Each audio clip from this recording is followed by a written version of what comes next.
So whenever I've done sport before, it's always been like in a team, and I work, and you kind of dedicate yourself to a team. You don't want to let folk down. You kind of commit.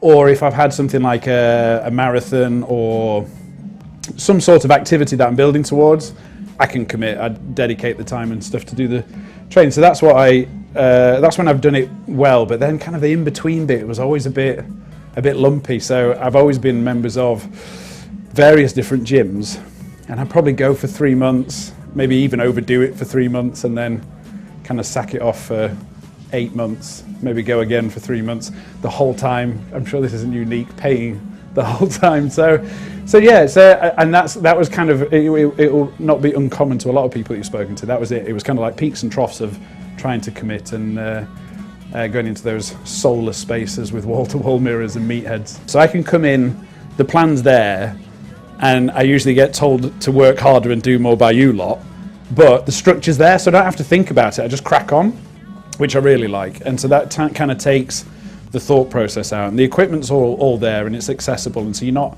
waiting around. You do your full hour of exercise rather than turning up for an hour and doing 20 minutes because you're waiting around stuff. There's that community feel, and there is that team thing probably that I was talking about earlier is there, because no matter what session you turn up to, there is a team feel.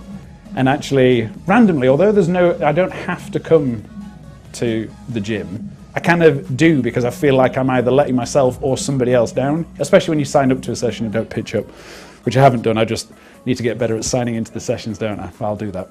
I think the real progression for me has been on technique, and you kind of go to a gym and you think you know what you're doing by watching others, and you kind of think you're doing the right things, but actually there's so many kind of small tweaks to how you could do exercises different or get them right, and that I think I've seen the most progress in, because the way in which I do the various different lifts that we're required to do has changed. Some of them not significantly, some of them quite a lot. There are probably multiple benefits that I probably don't know how I'm getting, but you know, even my sleep, even my ability to concentrate the next day, because you're getting all your exercise in.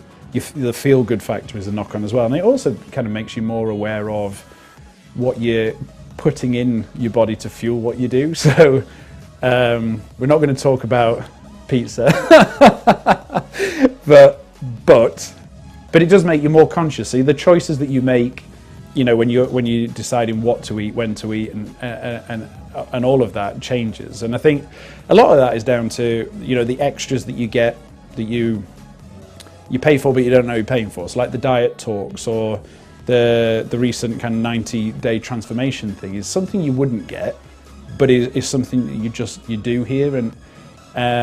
And even going back to the basics on a couple of talks, it's just really useful to kind of reiterate some of the things you think you know and then you realise you don't, and that really helps with kind of reinforcing some of the stuff you do outside of the gym as well, with your food choices, exercise choices. And it's almost like this kind of little devil on your shoulder as well. It's like you worked out this morning and previously it'd have been like, so yeah, throw down a pizza, and now it's like, shouldn't be doing that, should you, Geoff? You know, it's that kind of thing. Or shouldn't be having that many beers, should you, Geoff?